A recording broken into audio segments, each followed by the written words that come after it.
kita memuji Tuhan dari pujian dalam buku nyanyian ini nomor 213. Mari teman kita pergi ke gunung Tuhan.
Kita bersyukur ada sumber di mana pengajaran Tuhan diberikannya kepada kita. Malam ini kita akan diajar oleh Tuhan.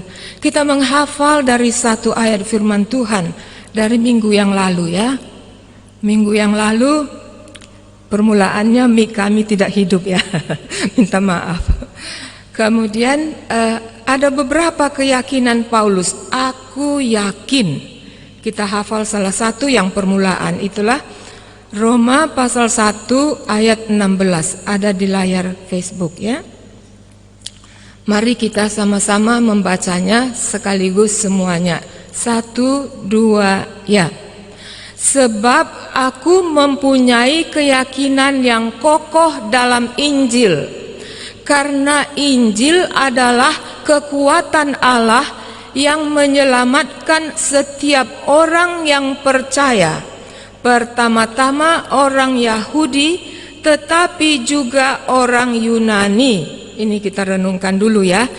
Paulus memberikan kesaksian keyakinannya yang kokoh di dalam Injil. Alasannya karena Injil itulah kekuatan Allah, tidak ada yang lain, untuk menyelamatkan setiap orang yang percaya. Baik orang Yahudi tetapi orang Yunani juga, tetapi orang Batak juga begitu ya, dan semua orang. Injil itulah kekuatan Allah. Saya harap ini juga keyakinan kita. Kita hafal sampai keyakinan yang kokoh dalam Injil 2 ya. Sebab aku mempunyai keyakinan yang kokoh dalam Injil, sekali lagi. Sebab aku mempunyai keyakinan yang kokoh dalam Injil. Kita lanjutkan. Karena Injil adalah kekuatan Allah yang menyelamatkan setiap orang yang percaya. Kita ulangi. Karena Injil adalah kekuatan Allah yang menyelamatkan setiap orang yang percaya. Sekali lagi, karena Injil adalah kekuatan Allah yang menyelamatkan setiap orang yang percaya. Dari atas, sebab 2 ya. Sebab aku mempunyai keyakinan yang kokoh dalam Injil. Karena Injil adalah kekuatan Allah yang menyelamatkan setiap orang yang percaya. Lanjut. Pertama-tama orang Yahudi, tetapi juga orang Yunani. Ulangi. Pertama-tama orang Yahudi, tetapi juga orang Yunani. Sudah bisa dari atas. Kalau ada yang tua seperti saya mungkin agak lambat ya. Kita coba menghafalnya tapi secara pelan. Sebab 2 ya. Sebab aku mempunyai keyakinan yang kokoh dalam Injil. Karena Injil adalah kekuatan Allah yang menyelamatkan setiap orang yang percaya. Pertama-tama orang Yahudi, tetapi juga orang Yunani. Sudah bisa, kita juga memiliki keyakinan ini dan kita menghafalnya. Sekali lagi ya, selesai ini kami mengundang Pak Ginting untuk menyampaikan pelajaran sekolah jemaat malam kita.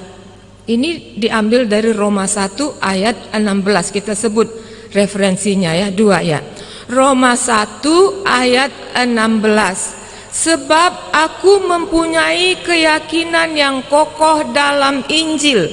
Karena Injil adalah kekuatan Allah menyelamatkan setiap orang yang percaya.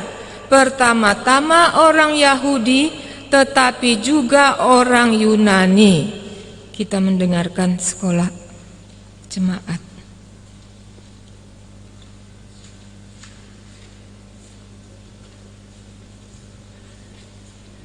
Jadi adakah keyakinan yang Anda sampaikan? Ini yang dibicarakan oleh Paulus dalam bagian ini. Sebelum dia menjumpai orang Roma, dia mengungkapkan kesaksiannya bahwa dia memang memiliki keyakinan yang kokoh di dalam Injil yang mau dia sampaikan. Jadi sebelum kita menyampaikan firman Tuhan, yang pertama sekali bagus kalau kita tanya diri kita sendiri dulu. Aku memiliki keyakinankah dalam hal yang kusampaikan ini? Ya, jadi yang kusampaikan adalah keyakinanku dan sesuai dengan firman Tuhan yang aku bisa mengerti, gitu ya. Mari kita berdoa. Ada bagian yang sulit, tetapi ada juga bagian yang sangat sederhana. Keyakinan yang kami miliki itu adakah atau tidak? Dengan demikian kami menyampaikan apa yang kami yakini. Kuduskanlah kalau kami berbicara lagi malam ini bagian hidup oleh Roh Kudus, supaya kami mencoba mengertikannya berdasarkan apa yang Tuhan ingin kami dengarkan. Ada hukum rohani yang mau kami pelajari malam ini sejauh yang bisa kami mengerti. Kuduskanlah waktu yang Tuhan izinkan ini kami beribadah dan mendengarkan pengajaran daripadamu, Di dalam nama Yesus Juru Selamat kami berdoa. Amin. Mari kita membaca Roma pasalnya yang ke-8. Ya, itu agak panjang tapi bagus kita baca. Nanti apa yang bisa jelas bisa Anda menemukannya. Karena banyak kali poinnya, tapi saya coba ringkaskan dengan 2 bagian saja. Kita baca, hidup oleh roh. Berarti ada orang hidup oleh daging. Ya, itu langsung kita bandingkan. Demikianlah sekarang tidak ada penghukuman bagi mereka yang ada di dalam Kristus Yesus. Jadi kalau memang benar dia di dalam Kristus Yesus, tidak ada lagi penghukuman. Ayat 2, roh yang memberi hidup telah memerdekakan kamu dalam Kristus dari hukum dosa dan hukum maut. Jadi kita coba memperhatikan hukum yang mau kita bicarakan malam ini. Tentu kita tahu hukum ya. Ya, hukum itu hukum gravitasi sajalah supaya jangan payah. Jadi kalau hukum gravitasi ini seperti ini saja dia. Kalau ku pegang dia nggak bisa jatuh, tapi kalau ku lepas dia jatuh dia. Itu namanya hukum gravitasi. Jadi nanti jumpa kita di sini hukum rohani, hidup oleh roh, itu satu hukumnya. Nah, oke, kita lanjutkan. Sebab apa yang tidak mungkin dilakukan hukum Taurat, jadi Taurat itu juga hukum rohani, karena tak berdaya oleh daging, telah dilakukan oleh Allah dengan jalan mengutus anaknya sendiri dalam daging yang serupa dengan daging yang dikuasai dosa karena dosa. Ia telah menjatuhkan hukuman atas dosa di dalam daging. Jadi kalau ayat 3 ini sangat sederhana. Hukum Taurat itu tidak mampu membebaskan kita dari hukum apa tadi? Hukum roh, hukum dosa, dan hukum maut. Alasannya kenapa dia nggak mampu? Karena kita ini hidup dalam daging. Jadi ada hukumnya, itu menjadi titik pelajaran kita malam ini. Supaya tuntutan hukum Taurat digenapi di dalam kita, ini rencana. Yang tidak hidup menurut daging, tetapi menurut roh. Jadi tuntutan hukum Taurat itu bisa kita laksanakan, itu bukan menurut daging kita hidup, itu harus kita hidup menurut roh. Jadi hidup menurut roh itulah cuma yang bisa memenuhi hukum Taurat. Ya, baik. Sebab memang yang hidup menurut daging memikirkan hal-hal yang dari daging. Ini hukum. Ini tadi hukumnya. Sebab mereka yang hidup menurut daging memikirkan hal-hal yang dari daging. Mereka yang hidup menurut roh memikirkan hal-hal yang dari roh. Ini hukum. Makanya saya mulai tadi kita belajar hukum. Ayatnya yang ke-6. Karena keinginan daging adalah maut. Itu hukumnya. Tetapi keinginan roh adalah hidup dan damai sejahtera. Jelas ayat 6 ya? Keinginan daging itu adalah maut. Itu hukumnya. Tetapi kalau keinginan roh itu dia keinginannya hidup dan damai sejahtera. Itu hukumnya.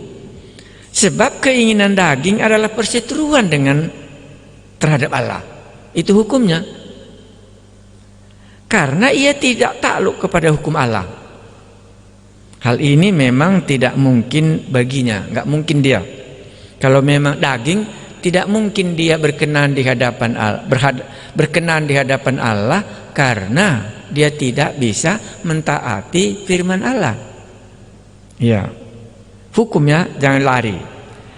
Mereka yang hidup dalam daging, kembali lagi hukum daging dan hukum roh. Mereka yang hidup dalam daging tidak mungkin berkenan kepada Allah. Inilah hukumnya. Jadi kalau Paulus katakan kepada jemaat Roma, orang yang hidup di dalam daging tidak mungkin dia berkenan kepada Allah. Ayat 9. Tetapi kamu tidak hidup dalam daging, melainkan dalam roh. Jika memang roh Allah diam di dalam kamu. Ini nanti agak lama kita membicarakannya, karena ayat 9 ini menunjukkan hukum tadi kita bicarakannya. Kalau memang dia memiliki roh, demikianlah keadaannya. Tapi kalau dia tidak memiliki roh Allah, hidup di dalam daging, demikianlah keadaannya. Hukum tadi ya. Ya, jadi ayat 9 ini merupakan jika, ya, tidak pasti. Tetapi kamu tidak hidup dalam daging, melainkan dalam roh. Jika memang roh Allah diam di dalam kamu. Ya, seolah-olah Paulus masih melontarkan hukum tadi. Kalau memang ada roh Allah di dalam kamu, pasti kau tidak hidup di dalam daging, karena itu hukumnya. Ayat berikutnya, tetapi jika orang tidak memiliki roh Kristus, ia bukan milik Kristus. Nah, itu penimpangannya jauhnya. Tetapi jika Kristus ada di dalam kamu, jadi Kristus di dalam kamu, roh Kristus di dalam kamu, roh Allah di dalam kamu, sama semua.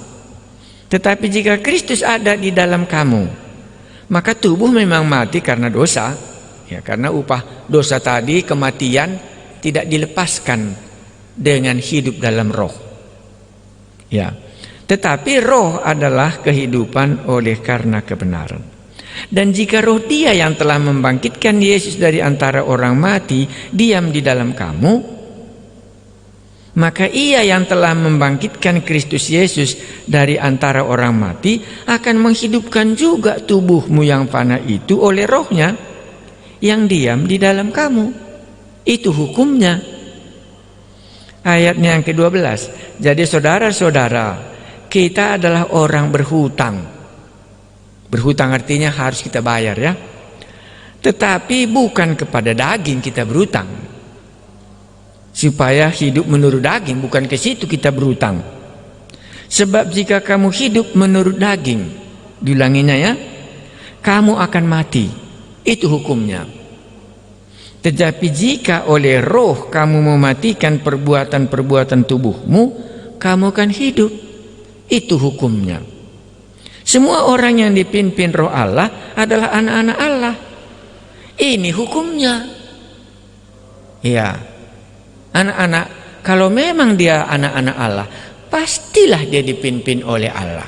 Itu maka dikatakannya, semua orang yang dipimpin roh Allah adalah anak Allah. 15. Sebab kamu tidak menerima roh perbudakan yang membuat kamu menjadi takut lagi, tetapi kamu telah menerima roh yang menjadikan kamu anak Allah. Hukumnya apa? Oleh roh itu kita berseru, iya Aba, iya Bapa. Jadi itu hukumnya. Roh Allah yang ada di dalam kita inilah membuat kita suka berdoa. Bukan karena disuruh, karena memang itu hukumnya. 16. Roh itu bersaksi bersama-sama dengan roh kita bahwa kita adalah anak-anak Allah. Ini hukumnya. Kalau ada roh Allah di dalam diri kita, maka roh Allah itu sendiri akan bersaksi bersama-sama dengan roh kita. Ya. Ayat 17. Dan jika kita adalah anak, maka kita juga adalah ahli waris. Ini hukumnya. Maksudnya orang-orang yang berhak menerima janji-janji Allah, yang akan menerimanya bersama-sama dengan Kristus. Yaitu jika kita menderita bersama-sama dengan Dia, supaya kita juga dipermuliakan bersama-sama dengan Dia. Ini rumusnya. Kalau kita memang menderita bersama dengan Kristus, pasti kita dipermuliakan nanti bersama-sama dengan Kristus. Ya, itulah rumusan hukum. Jadi mari kita mencoba Roma pasal 8 ini hidup oleh roh, Saya mulai dari pasal 7 dasarnya ya. Makanya di dalam bahan kuliah kita ini saya ungkapkan bagaimana saya menafsirkan Roma pasal 8 ini dengan dasar Roma pasal 7. Ayatnya yang terutama ayat 23. Ya bisa kita baca mulai dari ayat 21. Hukum, nanti Anda perhatikan hukum yang ada yang diungkapkan Paulus di sini. Ayat 20 saya mulai. Jadi jika aku berbuat apa yang tidak aku kehendaki, maka bukan lagi aku yang memperbuatnya, tetapi dosa yang diam di dalam aku. Demikianlah aku mendapati hukum ini. Hukum apa? Jika aku menghendaki berbuat yang baik, yang jahat itu ada padaku. Ini hukum itu. Ya, sebab itu di dalam batinku aku suka akan hukum Allah, tetapi di dalam anggota-anggota tubuhku aku melihat hukum lain yang berjuang melawan hukum akal budiku dan membuat aku menjadi tawanan hukum dosa. Tadi sudah berbicara hukum dosa ya. Ya, apa ini hukum dosa? Hukum dosa di sini dimaksudkannya aku mau berbuat baik, tetapi yang jahat itu yang kulakukan. Itu yang dimasukkannya hukum dosa di sini. Itu yang ada di dalam diri Paulus sebelum dia memasuki pasal 8 ini. Ya. Jadi kalau saya baca umpamanya ayat 19, sebab bukan apa yang aku kehendaki, yaitu apa yang baik yang aku perbuat, melainkan apa yang tidak aku kehendaki, yaitu yang jahat yang aku perbuat. Ini hukum itu. Makanya disampaikannya 23, tetapi di dalam anggota-anggota tubuhku aku melihat hukum lain yang berjuang melawan hukum akal budiku dan membuat aku menjadi tawanan hukum dosa yang ada di dalam anggota-anggota tubuhku. Baru dia katakan tadi, aku manusia celaka. Ingat ya, jangan lupa ayatnya yang kita sudah lewati, pasal 2 ayat 2. Jangan lupa itu. Aku manusia celaka. Siapakah yang akan melepaskan aku dari tubuh maut ini? Syukur kepada Allah oleh Yesus Kristus Tuhan kita. Jadi dengan akal budiku aku melayani hukum Allah, tetapi dengan tubuh insaniku aku melayani hukum dosa. Demikianlah sekarang. Tidak ada penghukuman bagi mereka yang ada di dalam Kristus. Baru dilanjutkannya, Roh yang memberi hidup telah memerdekakan kamu dalam Kristus dari hukum dosa. Jadi kalau kita dimerdekakan oleh Roh Kudus dari hukum dosa. Nah, jadi kalau kita baca nanti Roh Kudus di dalam pasal 8 ini, inilah yang kita dibebaskan dari hukum dosa itu. Karena hukum dosa yang ada di dalam diri Paulus tadi tidak bisa dimenangkan melalui hukum Taurat. Karena hukum Taurat itu tidak mampu menolong, karena di dalam diri Paulus ada hukum daging. Apa itu hukum daging? Dia mau melakukan yang baik sesuai dengan hukum Allah yang dia tahu. Tetapi ada perjuangan lain, hukum yang lain lagi berbicara. Dia tidak bisa melakukan apa yang dia kehendaki, tetapi dia melakukan apa yang dia tidak kehendakilah yang diperbuatnya. Maka dikatakannya inilah hukum. Siapakah yang akan dapat melepaskan aku dari hukum maut itu? Kristuslah. Pasal 24 ya. Maka disambungnya ayat 24. Ayat 25, syukur kepada Allah oleh Yesus Kristus Tuhan kita bisa lepas daripada hukum dosa dan hukum maut ini. Maka siapa yang ada di dalam Kristus, dia tidak perlu lagi menjalani hukuman karena dia sudah dilepaskan dari hukum dosa dan hukum maut. Bagaimana bisa melepaskannya? Taruh di dalamnya Roh Kudus. Jadi bagaimana hukum Roh Kudus di dalam orang yang sudah menerima Yesus Kristus, yang sudah membebaskan mereka dari hukum maut dan hukum dosa ini. Sehingga sekarang kita bukan lagi di bawah Roma pasal 7, tetapi kita sekarang di bawah hukum roh, itulah Roma pasal 8. Itulah sederhananya dulu. Jadi kita membicarakan ini, makanya dikatakannya demikianlah sekarang. Kenapa dia pakai kata sekarang? Karena ayat di atas tadi, sebelum Paulus bertobat, dia memang mau berbuat baik, tetapi yang jahat yang diperbuatnya karena ada dosa di dalam dia yang tidak bisa dia lawan. Makanya di sini sekarang tidak ada lagi penghukuman. Apa artinya tidak ada lagi penghukuman? Tidak ada lagi hukum. Ya, tidak ada lagi hukum yang memberatkan hidup Paulus. Kalau tadi yang memberatkan hidup Paulus apa? Mau berbuat baik, tapi yang jahat yang diperbuatnya.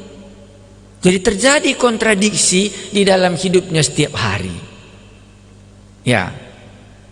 Jadi kita lanjutkan. Roh yang memberi hidup telah memerdekakan kamu dalam Kristus dan dari hukum dosa dan hukum maut. Barulah dibahasnya ke bawah bagaimana hidup di dalam roh itu, yang kita tidak lagi di bawah hukum dosa dan di bawah hukum maut. Mari kita lihat ayat yang ketiga umpamanya. Sebab apa yang tidak mungkin dilakukan hukum Taurat, karena tidak berdaya oleh daging, telah dilakukan oleh Allah dengan jalan mengutus anaknya. Jadi hukum Taurat tidak bisa melawan hukum dosa dan hukum maut. Alasannya apa? Karena daging ini, tubuh yang berdosa ini nggak sanggup melawannya. Karena waktu dia mau berbuat yang baik, tubuh ini melakukan yang jahat. Itu hukumnya daging. Hukum daging itu artinya mau melakukan yang baik, tetapi yang jahat itu yang dilakukannya. Itulah hukum daging. Makanya aku manusia celaka. Kenapa dia celaka? Karena ada hukum yang lain yang mengatur hidupnya yang dia tidak sukai, dan dia coba mematikannya dengan hukum Taurat. Sama, hukum Taurat juga tidak punya kuasa untuk memenangkan dia daripada hukum daging yang ada di dalam tubuhnya itu. Jadi Paulus melihat ada hukum dosa dan ada hukum maut yang menguasai hidupnya. Maka dia berkata, siapakah yang bisa membebaskan aku daripada tubuh maut ini? Syukurlah katanya ya, di dalam Kristus. Maka dimulainya ayat 8, pasal 8 ini, siapa yang ada di dalam Kristus tidak perlu lagi menjalani hukuman. Kenapa? Karena roh telah membebaskan dia dari hukum itu. Telah membebaskan dia daripada hukum dosa itu dan hukum maut itu. Mari kita lihat kalau begitu ke bawah. Kan begitu nanti caranya ya. Jadi hidup oleh roh itu maksudnya apa? Sebagaimana dosa punya hukum, maka roh yang ada di dalam kita juga mempunyai hukum. Maka hidup kita akan bukan lagi di bawah daging, bukan lagi di bawah kuasa dosa, bukan lagi di bawah kuasa maut, tapi kita memiliki hukum. Itulah hukum roh Allah. Nah, mari kita lihat ayatnya yang ketiga sudah. Masuk kita ayat 4. Supaya tuntutan hukum Taurat digenapi di dalam kita, yang tidak hidup menurut daging tetapi menurut roh. Jadi kalau kita mau melaksanakan tuntutan Taurat dalam hidup kita, itu nggak mungkin dilakukan katanya tadi pada ayat yang ketiga, karena kita ini dagingnya. Tetapi kita bisa melakukannya kalau roh Allah ada di dalam hidup kita. Makanya seringkali kita berlawanan dalam hati kita ya. Kalau pipimu ditampar sebelah kiri, kasihlah pipi sebelah kanan. Itu nggak mungkin dilakukan dalam undang-undang Taurat. Ya, tetapi di dalam undang-undang roh itu mungkin. Anda bisa lihat waktu Stefanus dibunuh. Dia bisa mendoakan orang yang membunuh dia. Bayangkan ya, ampunilah dosa orang ini. Itu undang-undang roh. Karena undang-undang roh itu, apa tadi kesukaannya katanya? Apa kesukaan undang-undang roh itu? Hidup dan damai. Ayat 6 itu. Karena keinginan daging adalah maut. Tetapi keinginan roh adalah hidup dan damai sejahtera. Waktu Stefanus dibunuh, dia penuh dengan Roh Kudus. Maka di dalam kepenuhan Roh Kudusnya itu, dia tidak ingin orang yang membunuh dia ini akan mengalami kematian. Tetapi dia mau orang yang membunuh dia ini supaya bisa hidup. Ampunilah dosa orang ini. Dan dia tidak menanamkan kebencian di dalam hatinya, tetapi hidup di dalam roh, hidup dalam damai sejahtera. Apa di damai sejahtera di belakangnya? Anda ingat apa doa Stefanus? Ampunilah mereka ini. Di belakangnya apa? Ingat nggak? Sebab mereka ini tidak tahu apa yang dia lakukan. Itu kan hidup dalam damai sejahtera. Dia tidak mempersalahkannya, tetapi dilihatnya buah daging orang ini. Dia tidak mau melakukan yang demikian, tetapi karena hukum dosa di dalam dia, maka itulah dilakukannya. Saya ulangi 4 mulai, supaya tuntutan hukum Taurat digenapi di dalam kita, yang tidak hidup menurut daging tetapi menurut roh. Jadi roh Allah yang ada ini yang bisa menggenapi tuntutan undang-undang Taurat yang ada diajarkan di dalam hidup Gunung Sinai sejak mereka keluar dari Mesir. Sebab mereka yang hidup menurut daging, nah ini sudah mulai rumus ya. Ya, jadi saya ulangi sekali lagi 4, kita pindah ke 6. Supaya tuntutan hukum Taurat digenapkan di dalam kita. Jadi tuntutan Taurat itu bukan tidak digenapkan, bukan tidak kita melakukannya. Tetapi kita menggenapkannya bukan menurut daging, tetapi kita menggenapkannya menurut roh, karena itu tabiat roh. Tabiat roh itu untuk menggenapkan semua apa yang dikatakan oleh Allah. Saya kasih contohnya tadi, Stefanus yang biasa, bisa dia menggenapkan Taurat itu karena roh Allah tadi, supaya orang ini hidup, supaya terjadi damai sejahtera. Ayat 5. Sebab mereka yang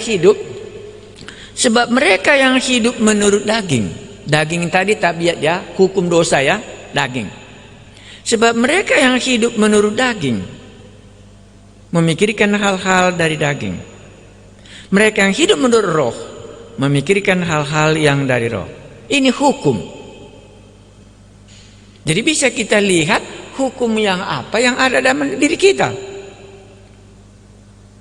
Ya, tapi itu kembali lagi. Jika, tadi jika ya.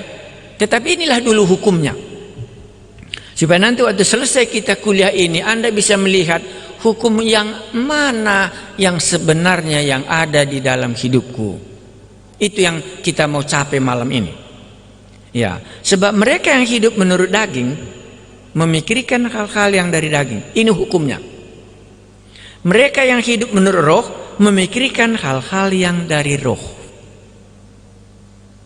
Ya, hukumnya berbeda.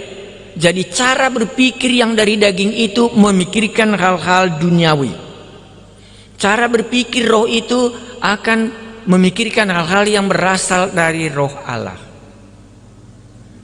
Ayat 6. Karena keinginan daging adalah maut.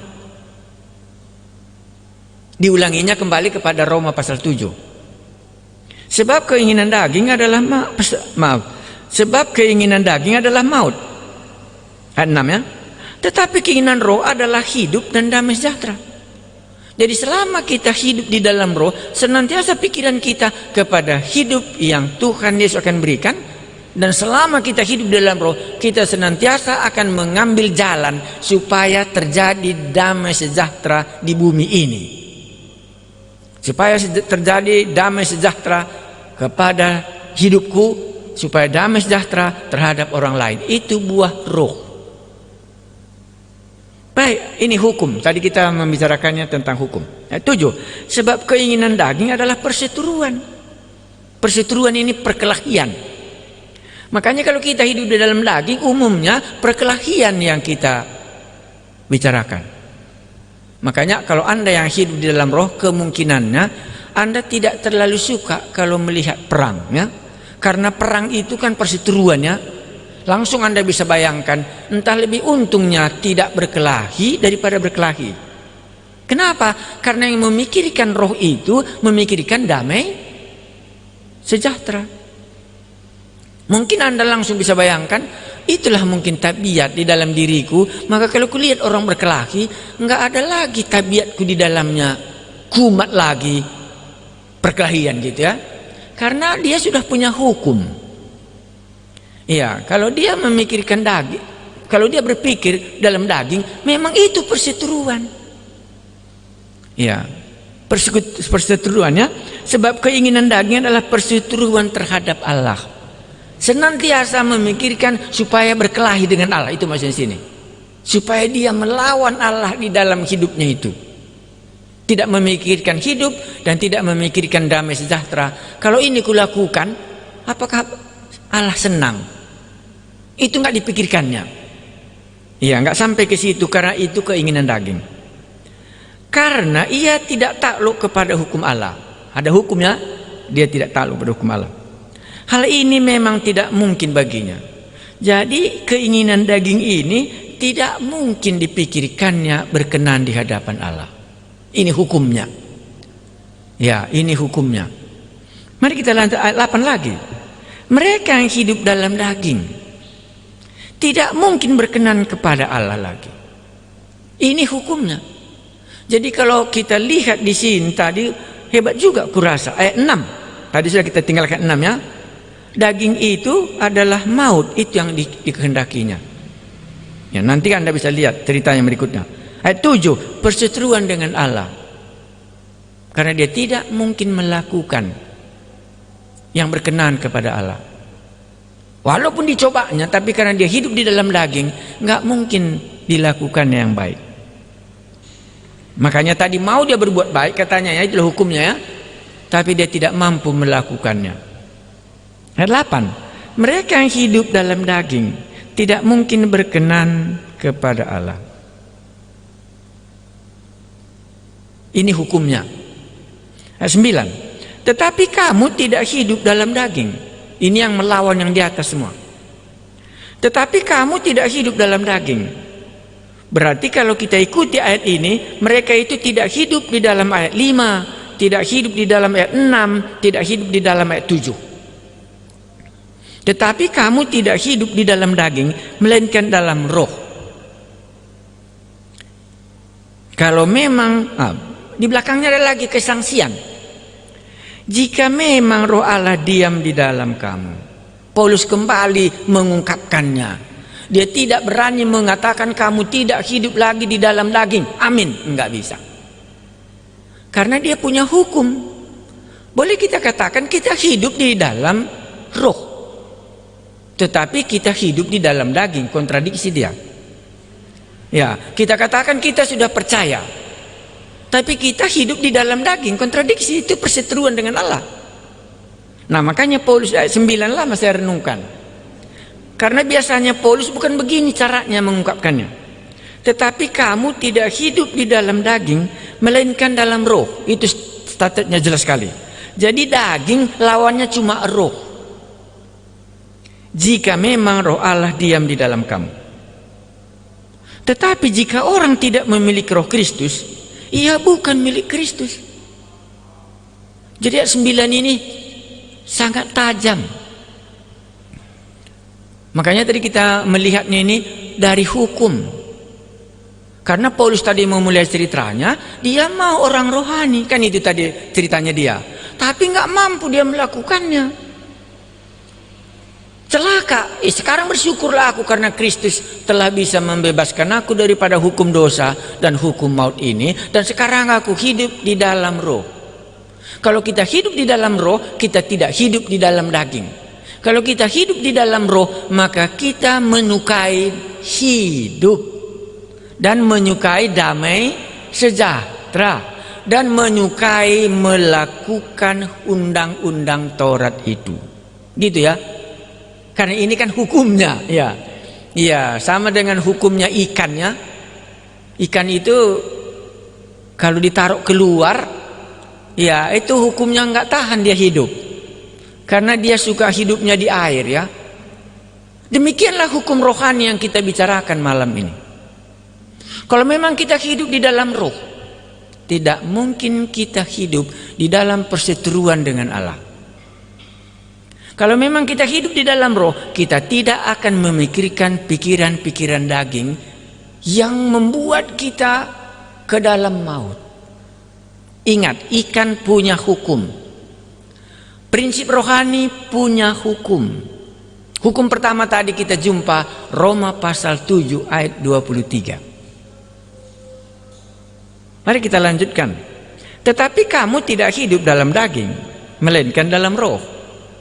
Jika memang roh Allah diam di dalam kamu. Tetapi jika orang tidak memiliki roh Kristus, ia bukan milik Kristus. Bisa terkejut orang Roma waktu dia mendengar ini. Ya bisa juga Anda bayangkan, memang kemungkinannya yang dimasukkan Paulus di sini orang Roma ini kan pertobatannya, pertobatan Kisah Para Rasul pasal 2 ya, di mana Roh Kudus diturunkan dan masing-masing mereka menerima Roh Kudus. Karena jemaat mula-mula pertama kan ciri-cirinya dia jadi orang Kristen, tanda yang paling jelas adalah dia memiliki Roh Kristus. Kalau dia belum memiliki Roh Kristus, dia bukan milik Kristus. Itu ciri-ciri gereja abad pertama. Khususnya kalau Anda baca Kisah Rasul pasal 15. Iya. Baik. Tapi kita membicarakannya dari segi hukum. Ayat 10. Tetapi jika Kristus ada di dalam kamu.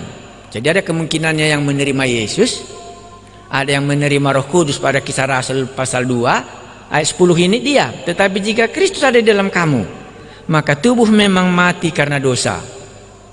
Jadi Paulus mengungkapkan walaupun kita sudah hidup di dalam roh, memikirkan secara rohani, memikirkan hidup yang kekal, memikirkan damai sejahtera, sudah menaklukkan undang-undang Taurat, tapi tubuh kita ini karena takluk kepada dosa harusnya mengalami maut. Harus mengalami kematian, kembali menjadi debu. Ya, tetapi jika Kristus ada diam di dalam kamu, maka tubuh memang mati karena dosa.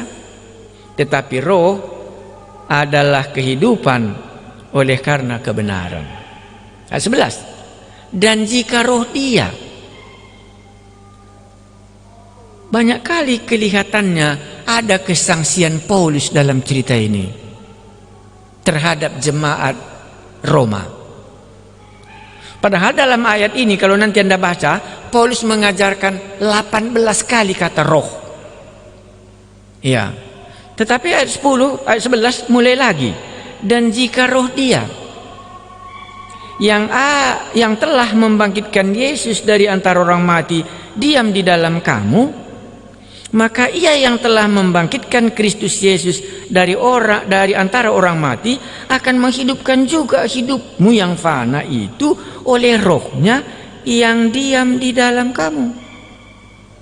Jadi bukan saja undang-undang roh dalam tabiat, tetapi juga roh Allah itu nanti yang membangkitkan kamu. Jadi kalau roh Allah itu juga yang membangkitkan kamu, bagaimana lagi bisa undang-undang daging itu menguasai hidupmu? Tapi Paulus sepertinya penuh kesangsian. Itu yang waktu kesan saya menyampaikannya ini. Walaupun tadi kita membicarakan Injil itu memang keyakinan yang kokoh betul, tetapi terhadap orang Roma ini dia tidak meyakini sekokoh itu bahwa orang-orang Roma ini semua sudah memiliki Roh Kristus yang ada di dalam hati mereka. Dan jika katanya ayat 12, jadi saudara-saudara, kita adalah orang berhutang, tetapi bukan kepada daging supaya hidup menurut daging. Dibawanya lagi, kita ini berutang kepada roh. Karena itu bayarlah utang kita kepada roh. Karena kita kan lawannya, kita tidak berutang kepada daging, maksudnya berutang itu harus dibayar ya. Berarti kita tidak mentaati apa yang dikatakan oleh daging ini. Itu yang mengungkapkannya utang ya. Ya sama dengan aku berutang Injil, maksudnya dia harus bayar utang Injilnya itu. Jadi kita tidak berutang kepada sifat dan karakter daging yang sudah kita tinggalkan. Kita tidak berutang ke sana. Ayat 13. Sebab jika kamu, kata jika lagi, sebab jika kamu hidup menurut daging, kamu akan mati. Tetapi jika oleh roh kamu mematikan perbuatan-perbuatan tubuhmu, kamu akan hidup. Pakailah hukum roh yang ada di dalam kamu itu untuk mematikan tabiat daging yang masih ada di dalam tubuhmu itu. Jadi di sini fungsi Roh Kudus, kalau kita pakai istilah fungsi ya, di sini bisa kita lihat fungsi Roh Kudus salah satu tadi adalah membangkitkan kita dari antara orang mati ya.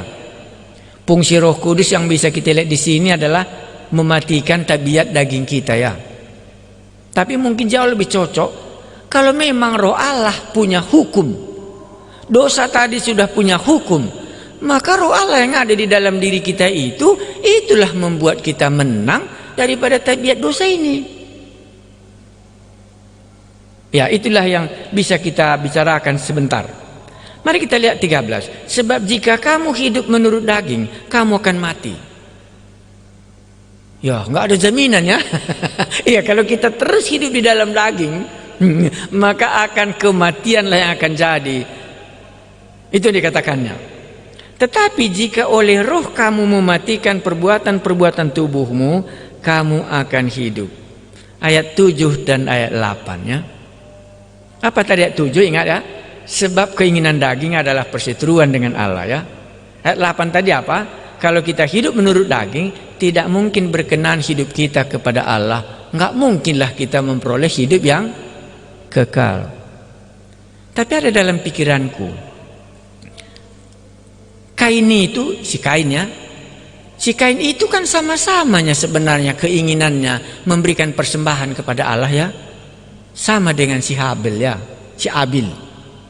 Tapi si Kain nggak berkenan, si Habil berkenan dia di hadapan Allah. Nah di sini juga hampir sama itu, karena dia melakukannya sesuai dengan apa yang dia ingini dan itu yang dilakukannya. Waktu Allah tidak berkenan, ya marahlah dia. Bukan hidup dan bukan juga damai sejahtera, tapi terjadi lagi pembunuhan karena itu keinginan dagingnya. Dipaksanya Allah supaya menerima apa yang diberikannya. Dipaksanya Allah supaya Allah menerima apa yang dibuatnya. Tentu tidak berkenan di hadapan Allah. Kemungkinannya itulah alasannya si Kain ini marah, karena dia juga dengan memberikan motivasi yang benar. Hasil ladangnya.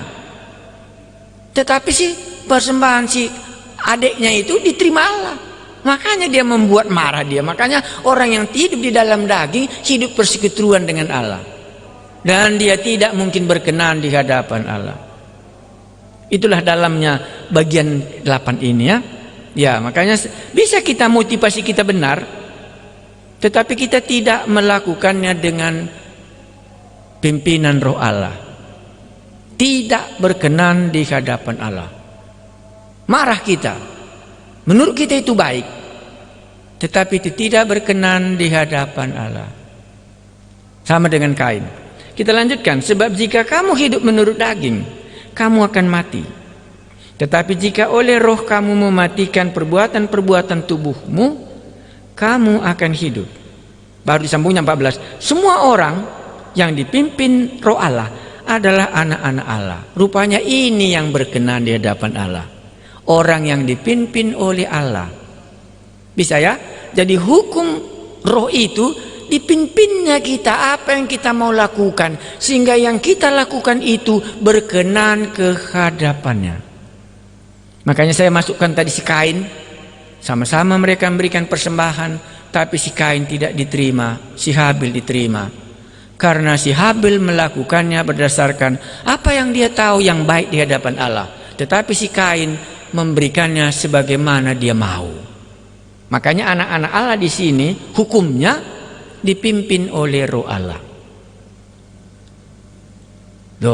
Kalau ini sudah pasti kita bisa bingung ya.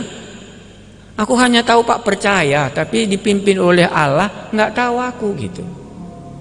Tapi sebenarnya kalau kita masuk ke dalam hukum, adakah anak kita tidak pernah kita suruh? Adakah anak kita tidak kita pimpin hidupnya? Umpamanya lah, kita di rumah, kita mau makan. Apakah kita tidak panggil anak kita supaya makan bersama-sama?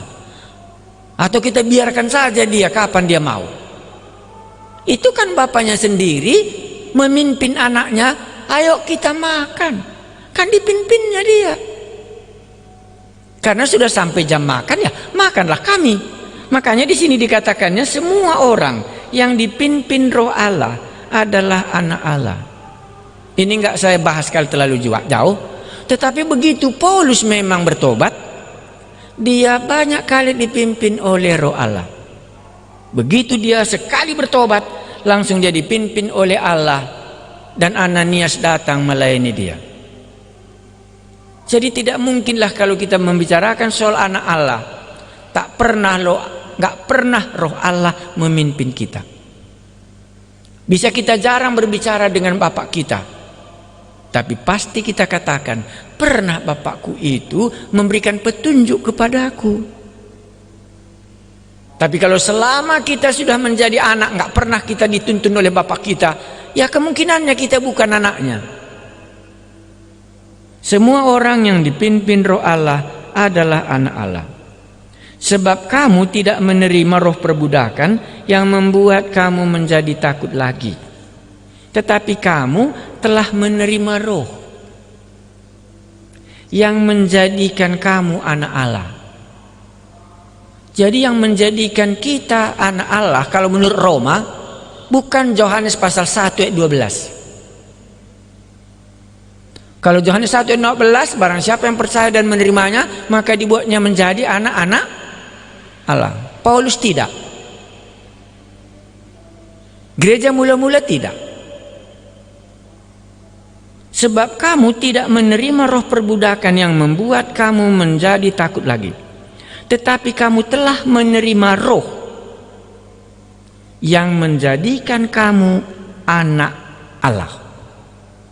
Maka kita tadi sudah bicarakan syarat pertama di dalam abad pertama, semua yang memiliki Roh Kudus itulah yang sudah disebut menjadi orang percaya. Disambung, tetapi kamu telah menerima roh yang menjadikan kamu anak-anak Allah. Apa fungsinya di sini roh Allah? Oleh roh itu kita berseru. Jadi bukan ditiru doa orang. Sebagaimana anak lahir, dia bisa memanggil papa, bisa dia meminta sesuatu, ini berdoa. Jadi Paulus melihat doanya sebagai orang Yahudi, sebagai ahli Taurat, sebagai orang Farisi dari keturunan umat Israel. Di sini dia lihat. Sesudah dia bertobat, dia berdoa sebagaimana roh Allah memimpin dia di dalam doa.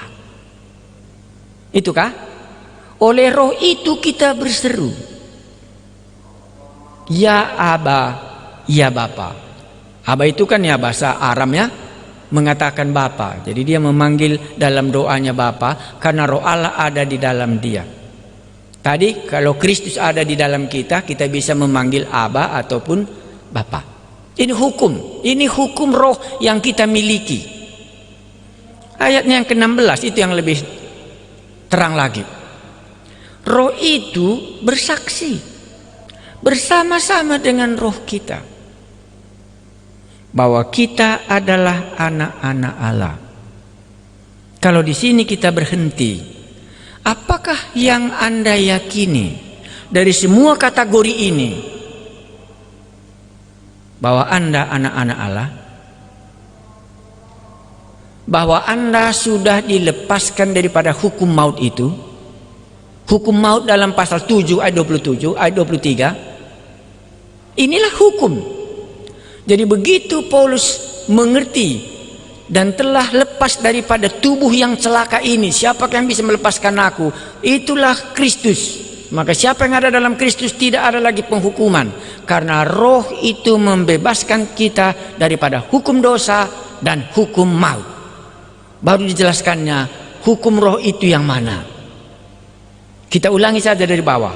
Hukum roh yang ada di sini ayat 16. Roh kita dengan roh Allah bersaksi menyatakan keyakinan kita bahwa aku ini anak-anak Allah.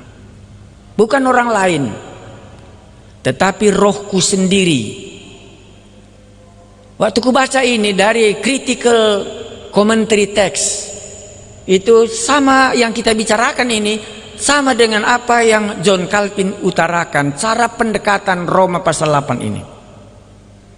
Bahwa ini hukum roh yang sudah ada di dalam kita akan meyakinkan kita bahwa kita ini adalah anak-anak Allah, bukan karena orang lain, karena roh Allah yang ada di dalam kita sendiri memberikan kesaksian kepada roh kita, punya pengalaman tersendiri.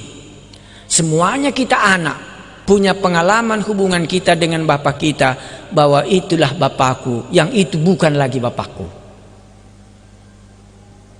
Ini hukum roh. Apalagi tadi hukum roh ayat 15. Roh yang ada di dalam kita, kita bagi anak-anak Allah, itulah yang berseru, ya Aba, ya Bapa. Sehingga kita bisa berdoa.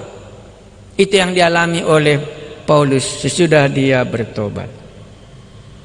Berapa banyak lagi kita mau lihat? Ayat 17 kalau gitu. Sebab jika kita adalah anak, ini kembali ya, ini tidak lagi sanksi Paulus. Sebab jika kita adalah anak, maka kita juga akan mewaris ahli waris.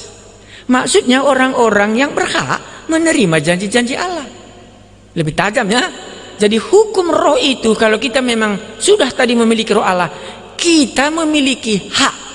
Sebagai Bapa, kita mewarisi janji Bapa kita sendiri, yang akan menerimanya bersama-sama dengan Kristus. Tidak bisa dipisahkan. Yaitu jika kita menderita, Paulus menderita ya, bersama-sama dengan dia, supaya kita juga dipermuliakan bersama-sama dengan dia. Inilah hukum rohani. Inilah hukum roh. Kalau kita katakan tadi, hidup oleh roh. Yang mana yang Anda mau ulangi sekali lagi? Saya mau ulangi ayatnya yang 5, 6, dan 7. Itu di dalam uraian itu ya. Karena ayat 5. Sebab mereka yang hidup menurut daging memikirkan hal-hal yang dari daging. Inilah Roma pasal 7 ayat 23. Ada hukum di dalam dirinya. Hidup dalam daging memikirkan hal-hal yang dari daging. Mereka yang hidup di dalam roh memikirkan hal-hal yang dari roh. Lain caranya berpikir.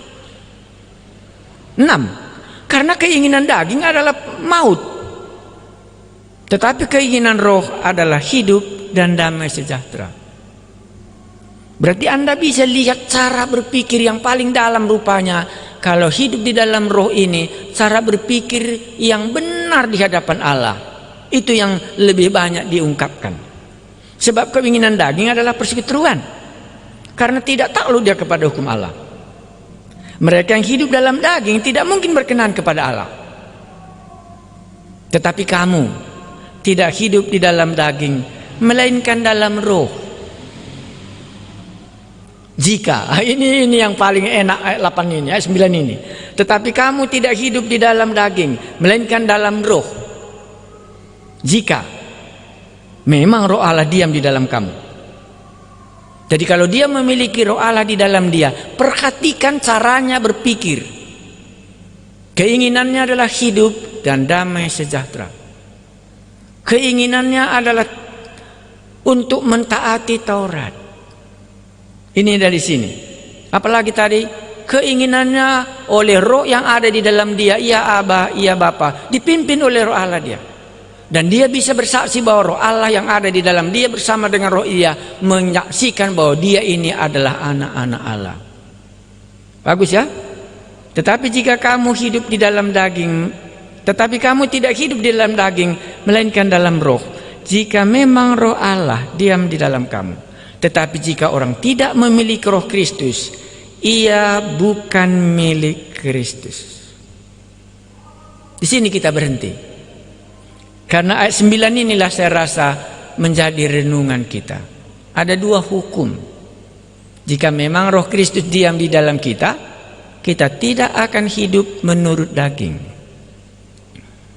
Tetapi jika roh Kristus tidak diam di dalam kita, maka kita bukan miliknya Kristus. Mari kita berdoa. Kami telah dibawa kepada dua hukum ini. Yang manakah yang berlaku di dalam hidup kami? Kalau hidup di dalam roh, maka keinginannya setiap hari adalah hidup yang kekal, dan keinginannya senantiasa adalah damai sejahtera. Kami mengucap syukur kalau boleh kami melihat sebelum kami bertobat. Keinginan kami senantiasa mau melakukan yang baik, tapi yang jahat kami lakukan. Tetapi hari ini, kalau roh Allah diam di dalam kami, kami akan memikirkan hal-hal hidup dan damai sejahtera. Dan roh Allah itu sendiri akan bersaksi bersama-sama dengan roh kami bahwa kami ini adalah anak-anak Allah. Demikian juga kami tidak hidup di dalam ketakutan. Karena roh Allah yang diam di dalam kami akan berseru, ya Aba, ya Bapa, ada jalur kami berdoa ke hadapan-Mu. Kami berdoa, hukum yang manakah yang kami lakukan pada hari ini di dalam hidup kami? Apakah hidup di dalam roh ataukah hidup di dalam daging? Terpujilah nama-Mu, inilah pelajaran yang bisa kami pelajari sedikit, tapi roh Allah sendirilah yang akan meluaskannya untuk berbicara ke dalam hati kami, supaya kami tidak berutang kepada daging, tetapi kami berutang hidup di dalam roh. Terpujilah nama-Mu, Engkaulah Yesus, Tuhan dan Juru Selamat kami, yang memberikan Roh Kudus diam di dalam hati kami. Amin.